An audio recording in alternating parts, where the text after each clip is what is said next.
السلام عليكم ورحمة الله.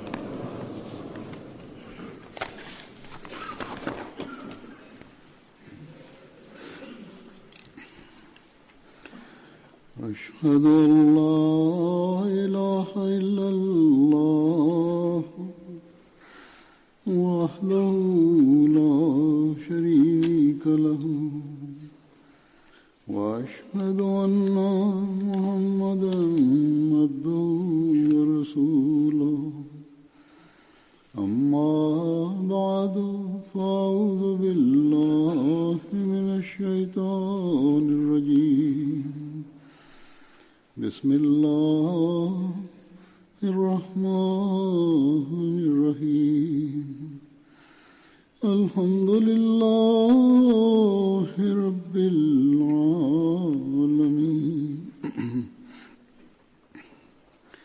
الرحمن الرحيم مالك يوم الدين إياك نعبد وإياك نستعين اهدنا الصراط المستقيم صراط الذين أنعمت عليهم غير المغضوب عليهم ولا الضالين.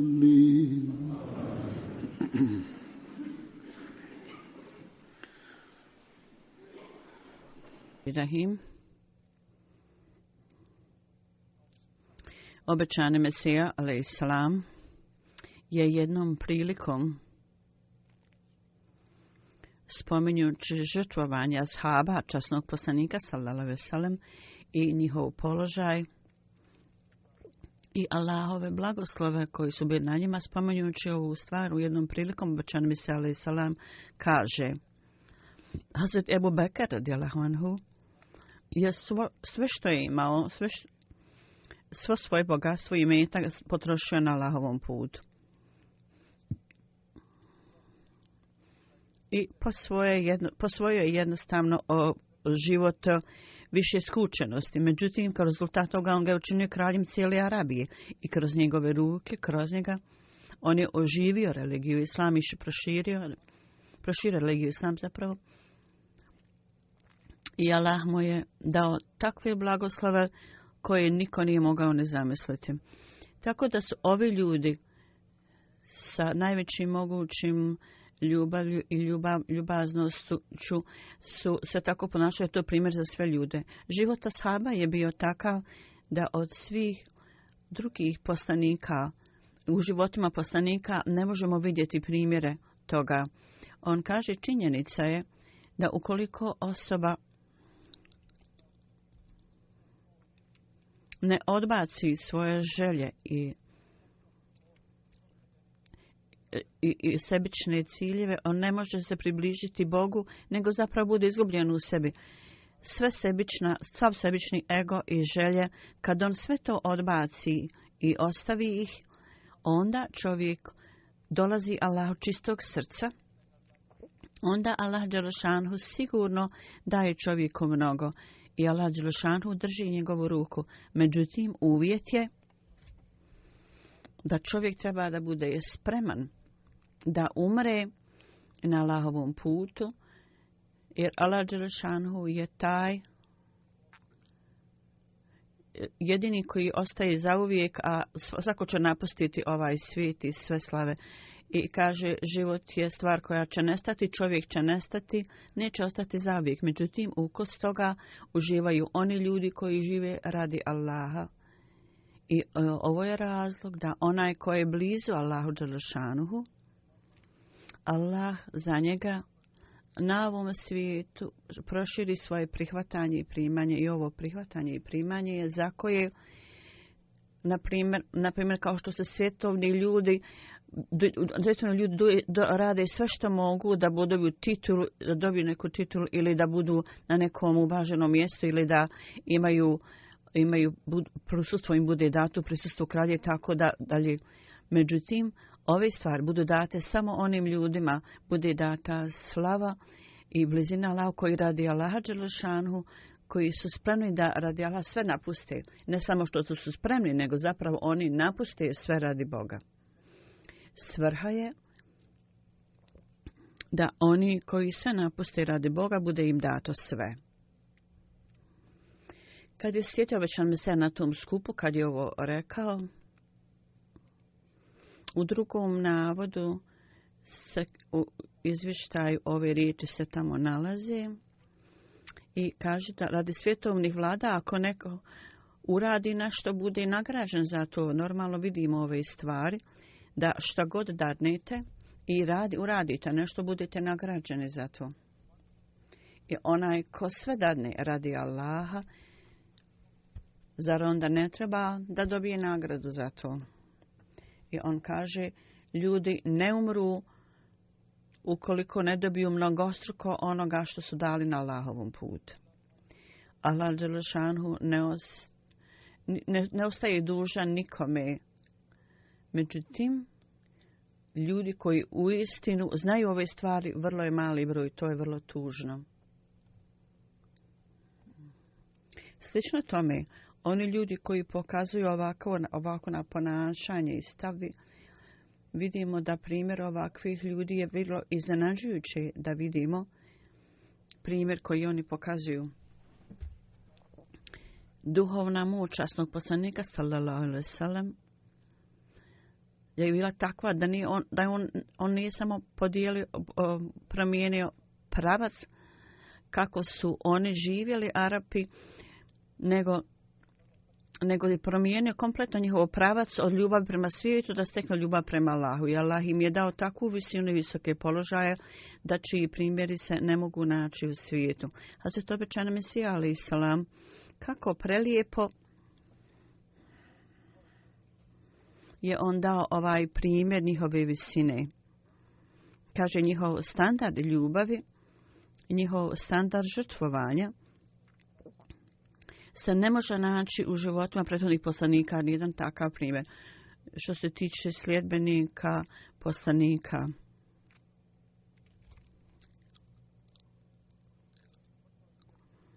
Šta je bila njihova slava, njihovo stanje? Njihovo stanje je bilo mnogo niže ostalih poslanika nego ashaba časnog poslanika. Njihovi ashabi su potpuno bili očišćeni od sebičnog ega i bili su čistog srca i potpuno predani Allahu. I samo su tražili Allahovo zadovoljstvo. I živjeli su svoj život samo za ovu svrhu. I kad je ovakvo stanje, onda Allah dželešanu također ih je blagoslovio. I onda ih je obilato blagoslovio. Bez ikakve granice. Mi vidimo ovo u životu ashaba. Neki od ashaba, ja ću predstaviti neke primjere iz života ovih ashaba. Kad su sebe počinili potpuno radi Allaha, kako je Allah blagoslovio i kakve primjere su oni pokazali.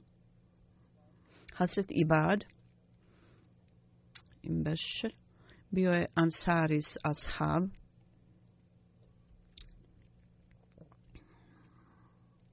Sa skoro 35 godina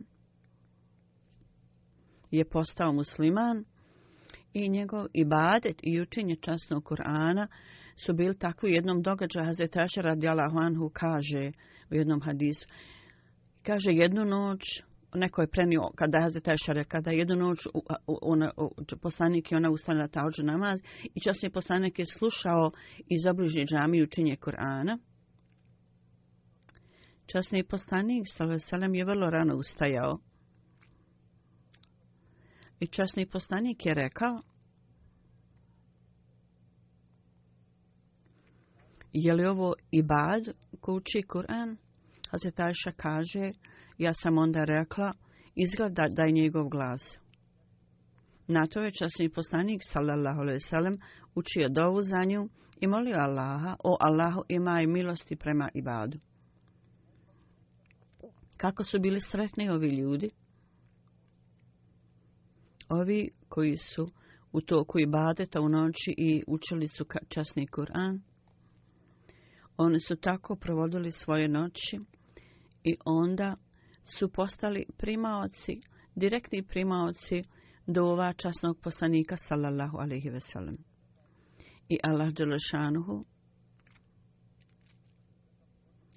i ove ljude koji ustaju rano ujutru i to oko noći s ciljem da zadovolje Allaha, da dobiju njegove blagoslova, ljudi koji čine ibadet, oni su takvi ljudi. I zbog ovog sna Hazreti Ibad je bio siguran, zbog sna koji je imao, da će sigurno dobiti položaj šehida. Hazreti Ebu Said Kudri kaže, Ibad mi je jednom kasnije rekao, ja sam u snu vidio kako nebo, kao da su oblaci raspolovljeni i ja sam ustao gore i pridružio zajedno. I kaže, zbog ovog sna ja sam siguran da će, ako Bog da moj kraj, biti da postanem šehid, da ću biti ubijen u Medelegi. I ovaj san je bio ispunjen u vrijeme bitke i on je se borio sa velikom hrabrošću i srčanostu. Kad se borio s neprijateljima, onda njegova grupa u kojoj su svi bili Ansar su dobili pobjedu. Međutim, on je tamo bio ubijen. Hazreti Zaid kaže, posle bitke mi smo vidjeli, nismo mogli prepoznati njegovo lice zbog rana od sablje. Samo sa jednog znaka njegovog tijela mi smo prepoznali da je to on. I onda Tarih nam te također rekao još jednom ashabu. Njegovo ime Haram bil Ilham. Ovaj mladi čovjek je poučavao časni Kur'an mlade ljude, omladinu, i također je bio na čelu služenja ashabima. Kad je delegacija iz Beni Amira došla, tražili do časnog poslanika i molili su ga da pošalje neke ljude da im pomognu u širenju poruke islama i da budu u stanju da saznaju o islamu i da, kaže, naši ljudi onda uđu u islam, tako su rekli. Njihova namjera u to vrijeme bila loša, međutim oni su ovo tražili od časnog poslanika, oni nisu bili pouzdani ljudi. Iz tog razloga časni poslanik je rekao, ja se bojim vas, ljudi.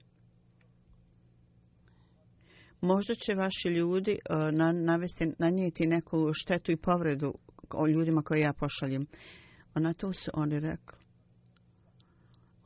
Njihov neki čovjek, predsjednik je došao, nije primio islam, i kaže, ja preuzmem odgovornost. I rekao, on će biti pod mojom zaštitom i brigom. Časni poslanik je poslao delegaciju ovim ljudima. Haram bil Enham je bio u toj grupi. Kad je ova delegacija tamo stigla, Hazreti Haram je sumnjao da nešto tamo nije u redu, da je to pogrešno nešto, da namjera ovih ljudi nije dobra. Tako da je rekao svojim ashabima, mi treba da poduzmemo neke mjere i oprez i ne trebamo ih sve okupiti zajedno, ili da oni ne trebaju biti zajedno svi, nego kaže mogu nas sve zarobiti i povrijediti nas. Ja ću ići tamo sa jednim ashabom, ako nas budu lijepo tretirali, vi onda možete doći kasnije, to je bio dogovor. Ako nam oni nanesu neku povredu, onda vi možete odlučiti u skladu sa situacijom kako ćete odluku donijeti, hoćete li se vratiti natrag ili ćete se boriti sa njima ili ćete ostati. Vi ćete trebati donijeti onda odluku u tom slučaju. Tako kad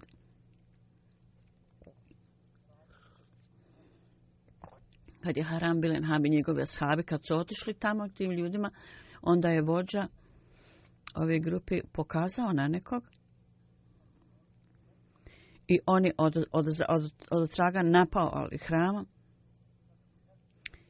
i iz njegovog vrata je pljusnula čitava lokova krvi i on je uzeo krvi u svoju ruku ovaj ubica i rekao, tako mi Boga Kabe, ja sam bio, on je rekao, prije što je bio ubijen, to rekao, tako mi Boga Kjabe, ja sam uspio, znači stekao sam život šehida. Oni su onda kasnije napali sve ljude, i 17 ih je bilo i sve su ih postepeno ubili.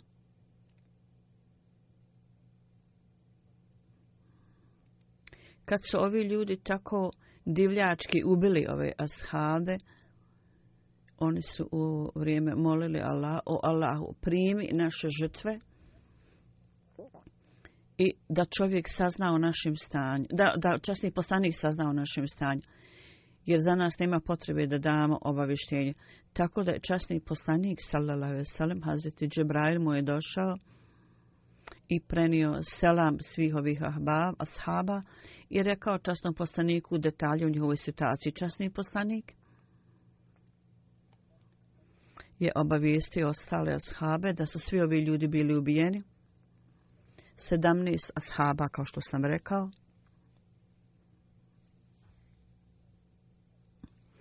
I časni poslanik je bio izuzetno povrijeđen i ranjen zbog ubistva ovih ljudi. I on je molio protiv svih ovih plemena koji su to počinili, molio Allaha. Ovi ljudi koji su počinili ova zvjerstva, ti im Allahu kazni, ti ih kazni. Časni poslanik, sallallahu alejhi ve sellem, je proglasio da su ovi šehidi bili velikog položaja.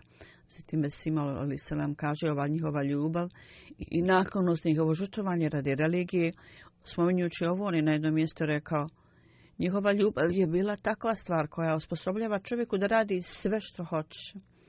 Ako je neko u ljubavi prema nekoj osobi, onda za tog voljenog on čini sve moguće. Imamo jedan primjer svjetovnih ljudi. Jedna žena je postala naklonjena nekom čovjeku, dopadao joj se.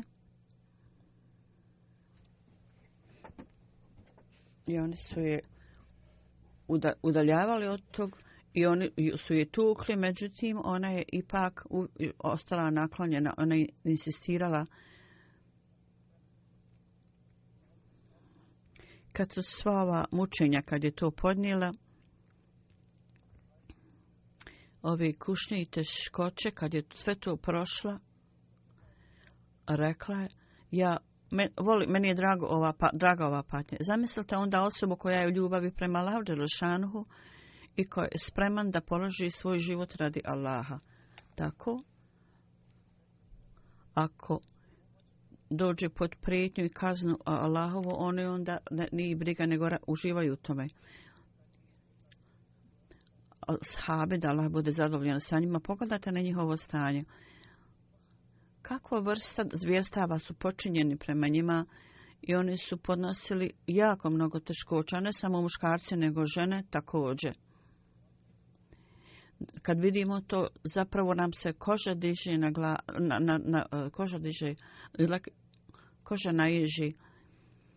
Ako su oni mekanlije, da su to s nekim drugim ljudima imali odnos, tretirali bi ih lijepo, da su ih mekanlije imali odnos s nekim drugim ljudima.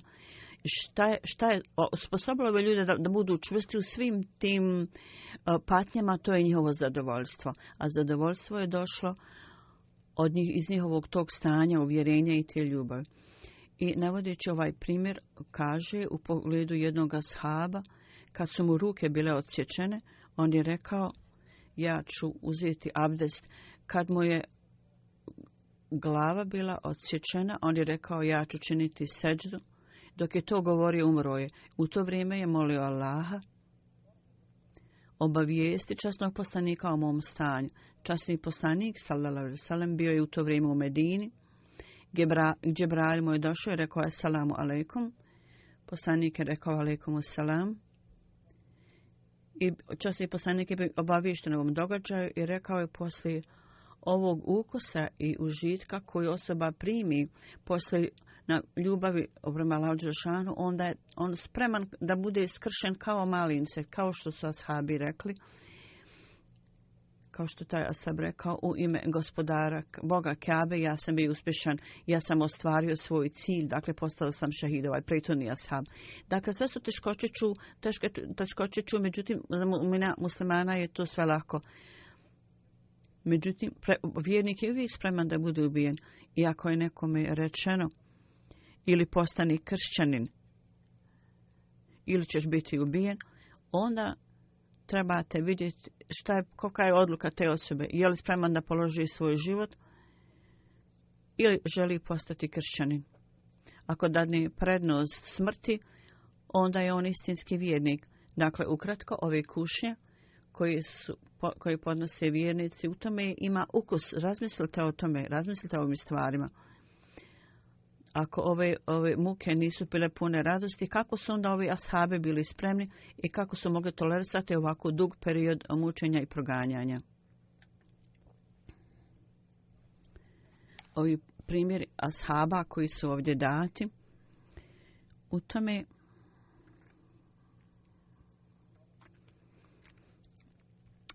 je primjer da kako je časni poslanik ubrizgao takav duh u njih, da u vrijeme smrti oni su govorili: tako mi imena gospodara Kjabe, ja sam bio uspješan da budem ubijen na Allahovom putu. Znači, ovo su bili ljudi koji su bili vrlo pobožni, činili su dobra djela. Onda oni su bili podvrgnuti svim mogućim proganjanjima i mukama, onda radi religije one su dali žrtve, podnijeli sve žrtve, a ne da su oni sami postali progonitelji kao što neki ljudi počnu to da rade i počnu mučiti druge ljude i kažu mi ćemo ići u džennet. Ovi ljudi nisu bili takvi. Oni su uvijek se borili protiv nepravde. Oni nisu širili nepravdu. I onda Hazret Abdullah bin Amr, on je također bio ansari ashab, o njemu je spomenuto da kad je išao u bitku na Uhudu, on je rekao svom sinu: ja ću biti ubijen, postaću šahid prije drugih ljudi, vjerovatno mu je Allah najavio usno i rekao: posle moje smrti treba da paziš na svoje sestre. Znači na njegove kćeri. I rekao je: ja sam uzeo određeni zajam od Jevreja, tako da treba da platiš taj zajam od hurmi iz bašte koje imam. Ovo je bila njihova ljubav prema Allahu, njegova bogobojaznost i čistoća i ispunjavanja dužnosti prema drugim ljudima. Ovo je bio njihov standard koji su oni pokazali. On je išao u bitku, a nije se borio o svom vladinom sigurnosti i životu, nego je bio zadovoljan i sretan. I sam išao, ja idem da budem od onih ljudi koji će prvi biti ubijen i postaću šehid od svih drugih ashaba. On se nije bojao stvari da kaže: ja imam odrasle kćeri, ja treba da ispunim dužnosti u pogledu njih vezano za njih. U pogledu tog treba da se oslonimo na Allah, i on se oslonio na Allaha i onda je savjetovao svog sina i rekao: ti treba sada da budi sada starješina porodice i ti treba da ispuniš ove dužnosti i da povedeš brigu o svojim sestrama. U pogledu zajma, on je rekao: ja sam pozajmio neke pare od Jevreja, ja ne tražim od tebe da ti platiš taj dug, nego ako Bog da inšala, od prihoda iz bašte bit će napravljen aranžman i ti samo plati od tog iznosa. Ja ti ovo govorim kao da preuzmeš odgovornost, otac je rekao sinu, jer Allahova je naredba da je vrlo važno otplatiti zajam. Poslije toga onda ćeš ti biti primaoc mog nasljedstva koji ti pripada od bašte vjerovati.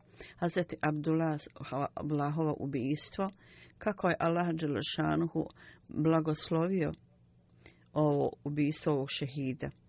Spomenuto je da je sin Hazreti Abdullaha, kad mu je sin bio vrlo tužan, časni poslanik nakon izdavanja saučešća rekao je: ja želim da ti kažem nešto što će ti biti vrlo drago i ugodno. Rekao je: Allah dželešanuhu tražio od tvog oca da sjedni pred Allaha nego što je postao šehid, i Allah mu je rekao: reci želju, ja ću to ispuniti. Hazreti Abdullah je molio Allaha i rekao: o moj gospodaru, moj Allahu, ja nisam ispunio dužnost pokornosti, kako onda mogu iznijeti tebi želju? Tako, standard žrtvovanja je, uprko što se žrtvovao, on je rekao: ja nisam ispunio svoju dužnost pokornosti tebi. podložnosti tebi. Kako je onda moguće da ja izrazim onda svoju želju?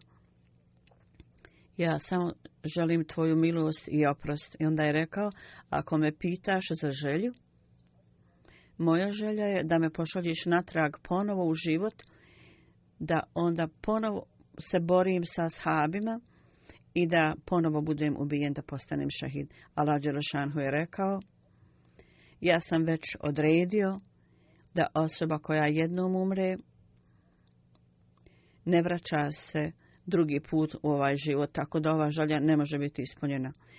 Druga stvar, Allah čini sve što hoće i taj položaj šehida će ti biti podaren. Drugi ashab, Amir bin Džemu, još jedan ashab, njegov osjećaj za žrtvovanjem i za da postane šehid su također zabilježeni. Međutim, zbog imaju problema sa stopalima i uvijek je hodao s teškoćom, teško je hodao, zato što je bio invalid. U jednoj bitci njegova djeca ga nisu uključila u bitku kad je bila prilika na Uhudu i svi su napali i došli su nevjernici da napadnu muslimane. On je tražio od svog sina i rekao, radi šta hoćeš, ali ja neću s tobom žaliti, ja se moram pridružiti ovoj bitci. Onda on je otišao pred časnog poslanika i rekao, moja djeca zbog problema, zbog mojih stopala, oni su mene zaustavili da učestvujem u ratu. Međutim, ja želim da se pridružim s tobom u ovom džihadu. I Allahovom milošću ja želim da Allah ispuni moju želju da budem u stanju da postanem šehid. I zbog mojih stopala ja ću ići u džennet ako bude. Časni poslanik je rekao, ovaj džihad nije obavezan zato što ti invalid, ali ako to toliko želiš, onda se možeš pridružiti. Onda je on rekao svojim sinovima da mu dozvoli da se pridruži. Hazreti Amr se pridružio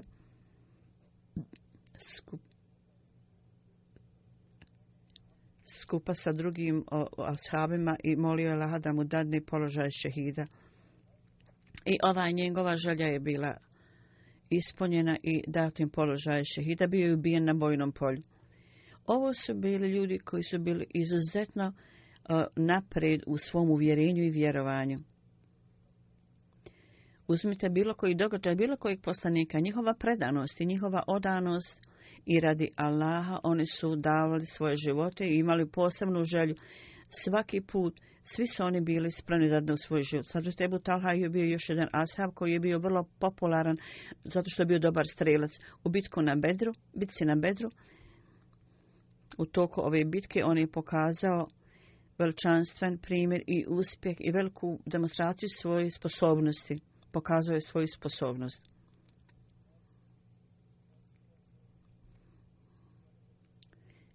Pošto je bio vrlo vješt u korištenju strele i da nacilja metu, tako u bitci na Uhudu časni poslanik sallallahu alejhi ve sellem on je imao čast da stoji ispred, kao štit ispred časnog poslanika. Hazreti Talha je stavio svoje ruke ispred lica časnog poslanika i ovo je bio Ensari Ebu Talha.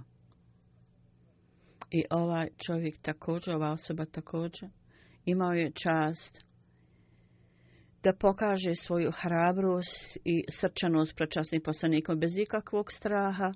On je stajao na najopasnijim mjestima, tačkama i on je obavljao ove stvari, štitio je časnog poslanika. I neprijatelji koji su htjeli da dokrajče unište islam, on je smatrao da treba da se s njima lično suoči, da se baš s njima suoči. Tako u svijetu, da bude utemeljen osnovan mir u svijetu. I radi činjenja nepravdi, ovi ljudi su se borili protiv činjenja nepravde i muslimani su odgovarali na to činjenje nepravde. I oni nisu pokazivali nikakvu kukavičluk u to vrijeme, nego su se borili hrabro s ciljem da steknu Allahove blagoslove. Oni su koristili sve svoje mogućnosti i sposobnosti na ovom putu. Hazreti Mesih Maud alejhi selam kaže od Allaha dželešanuhu izgleda da sve što je njegova volja, to će se dogoditi. I Allah dželešanuhu kaže, ako budete išli mojim putem, na moj put, vi ćete tu naći da ćete dobiti jako mnogo blagoslova. I oni koji pate na tom putu, Allah je sa njima. Ako je osoba bolesna, onda će njegova bolest proći. Pogledajte, na primjer, ovih ashaba. Primjer ovih ashaba su takvi da uvijek predstavljaju dobar moral. Oni su davali svoje živote kao koze i njihov primjer je takav kao što je sistem poslanstva, kao što je bilo od vremena Adama. Nama je rečeno i te su stvari zabilježene u historiji i istorija svih religija kaže to. Međutim, ashabi općasnog poslanika su to pokazali vrlo briljantno i na vrlo svijetao način. I oni ne samo da su to pokazali, nego su to pokazali na vrlo svijetao riječi i oni su pokazali da je to istina i odanost. I da ne pišemo Hazreti Isa, čak Hazreti Musa alejhiselam. Jedan ashab Hazreti Isa je uzeo 30 rupija i izdao svog učitelja. I neki od njih su sumnjali, sledbenici Hazreti Musa su sumnjali u njega i tražili su da im bude hrana spuštena od Boga pred njih. Ovo ukazuje na to da prije nego što je hrana bila spuštena, njihovo stanje je bilo nije bilo stanje vjere, nego način života kako su oni vodili svoj život u poređenju sa ashabima časnog poslanika. Život kako su oni vodili, to je bilo jedinstveno i neuporedivo. I vrlo čestit, valjan život su vodili. I cijela grupa ashaba su bili takvi da njihova srca, svi njih bilo ispunjeno uvjerenjem i vjerovanjem. Kad postoji vjerovanje, prije svega ljudi budu naklonjeni da daju svoj imetak i kad se vjera uveća, onda oni postaju takvi vjernici koji su spremni da polože svoje živote. I ovo je zbog duhovne moći časnog poslanika, sallallahu alejhi ve sellem, ova strast i ljubav je stalno rasla kod ashaba. Dakle, u pogledu ovih ashaba, u njihovoj dnevnoj praksi i svakodnevnim događanjima, u njihovoj ljubavi prema časnom poslaniku, svuda se mogla vidjeti ta manifestacija toga i oni su uvijek nastojali da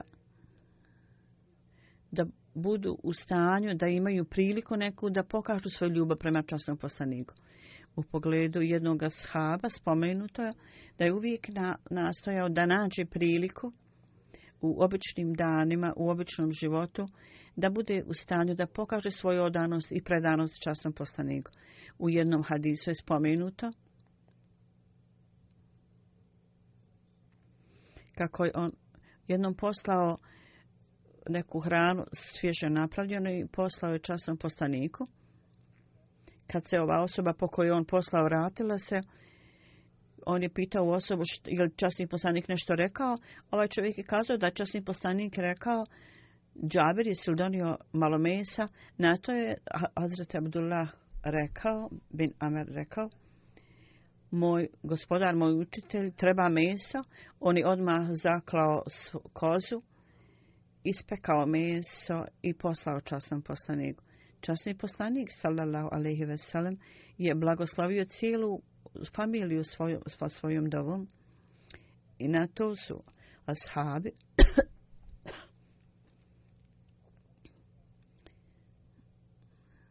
na početku oni su se suočili sa teškoćom da prenose poruku islama svojim rodbinom i porodicama i imali su neki teškoća. Ako su neke familije primili islam, ostali su i mučili ili mučili njih zato što su primili islam i tako dalje.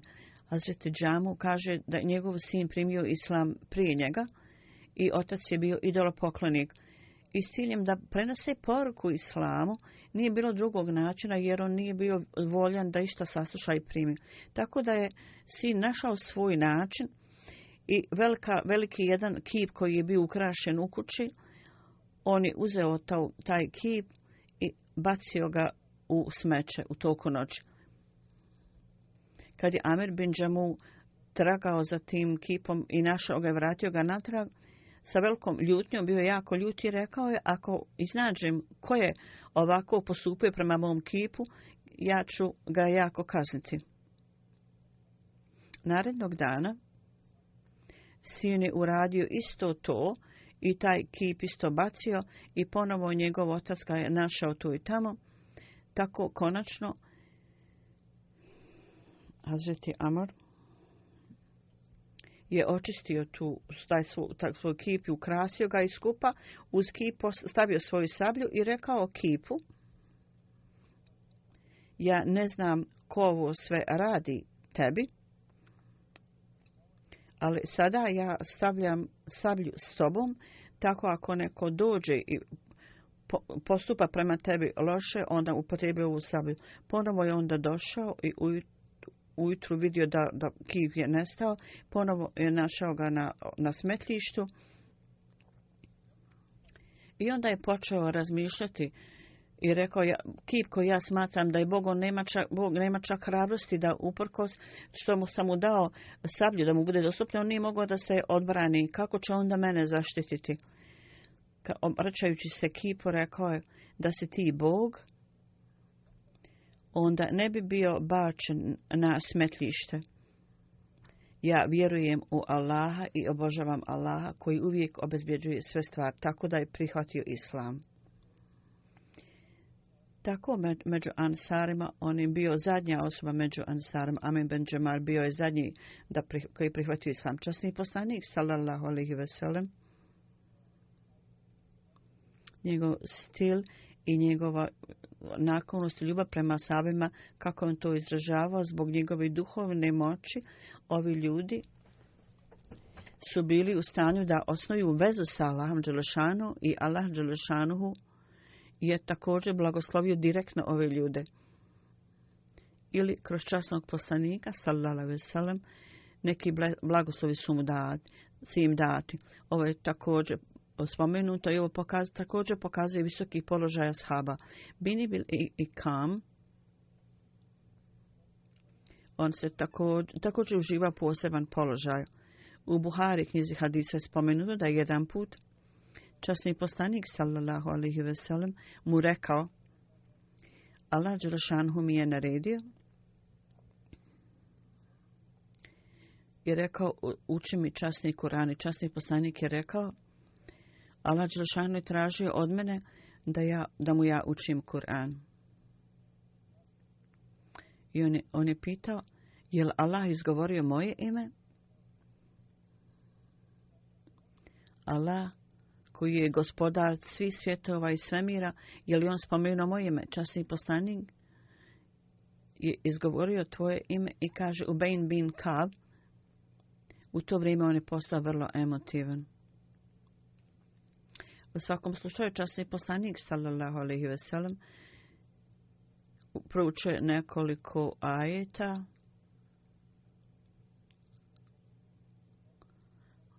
i ta sura s kojim su oni došli, oni to proučuju. Kad je bin Ikab kasnije upitan, nekoga je pitao, ti si bio vrlo tog dana sretan i zadovoljan. On je rekao, kad je Allah dželešanuhu je rekao, kad budete spomenjali, sjetili se Allahovi blagoslova, budete sretni onda. Hazret bin Ikab jednom prilikom, časni poslanik ga je pitao, ja sam spomenuo ovaj događaj prije 2-3 sedmice, koji je ajet, Huzur kaže, ja sam to spomenuo, ovaj pitao koji je ajet časnog Kur'ana koji je najveći od svih ajeta. On je rekao, prvo Allah i njegov poslanik znaju najbolje. Kad je časni poslanik insistirao, dakle časni poslanik je pitao ovoga sahaba, onda je rekao ajetu kursi kul huvallahu, što Huzur kaže, ja sam prije neko vrijeme unazad to rekao i govorio o tome. Onda časni poslanik izrazio veliko zadovoljstvo na to i rekao je: o Ubej, Allah dželešanuhu da blagoslovi tvoje znanje, sigurno je ajet u Kursiju najveći ajet časnog Kurana. Prema jednom hadisu kaže da je te godine časni poslanik umro i on je cijeli Kur'an ponovio 2 puta sa Hazreti Džebrailom. Cijeli Kur'an. I Hazreti Džebrail je dolazio i poučavao ga časnom Kur'anu i Hazreti Ibrahim je dolazio i poučavao časni Kur'an i ovi ashabi su postigli visoki položaj. Hazreti Mesih Maud alejhi selam o njima kaže: kao što je pa napredak postepen, zato je i napredak ashaba bio vrlo postepen. I kaže, gledajući na primjer ashaba, časni poslanik sallallahu alejhi ve sellem je želio da oni dostignu najviši stepen napretka. Međutim, napredak je bio ograničen do određenog stepena, tako da ashabi su našli ono što nisu našli u cijelom svijetu i oni su vidjeli ono što drugi ljudi nisu bili u stanju da vide. Obećani Mesija alejhi selam jednom prilikom u pogledu ashaba kaže: ako pogledate na vrijeme ashaba časnog poslanika, ovi ljudi su vrlo jednostavni bili i vrlo skromni.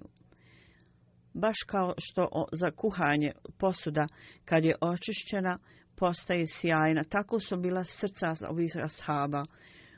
Oni su bili svijetli, oni su imali svjetlo znanja, a svjetovne stvari nisu bile prisutne kod njih, oni su potpuno bili udaljeni od toga. U prevodu ovo kaže: osoba koja očisti svoje srce je uspješna. Oni su takvi bili. Oni su pokazali sve na ovaj način.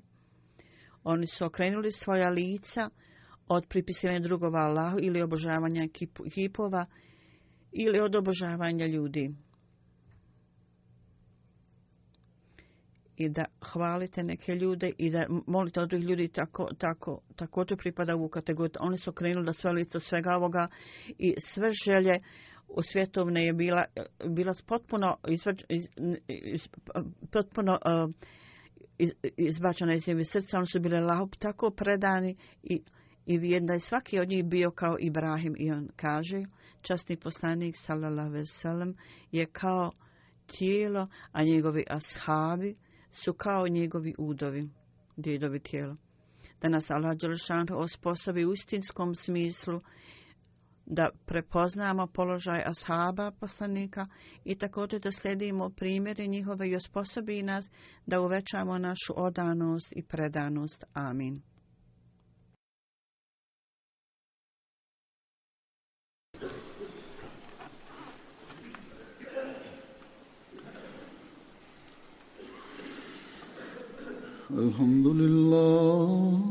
Alhamdulillah, nahmaduhu wa nasta'inuhu wa nastaghfiruhu wa nu'minu bihi wa natawakkalu alayhi wa na'udhu billahi min shururi anfusina wa min sayyiati a'malina. من يهده الله فلا مضل له ومن يضلل فلا هادي له ونشهد أن لا إله إلا الله ونشهد أن محمدا عبده ورسوله. عباد الله رحمكم الله، إن الله يأمر بالعدل والإحسان وإيتاء ذي القربى وينهى عن الفحشاء والمنكر والبغي يعظكم لعلكم تذكرون. اذكروا الله يذكركم وادعوه يستجب لكم ولذكر الله أكبر.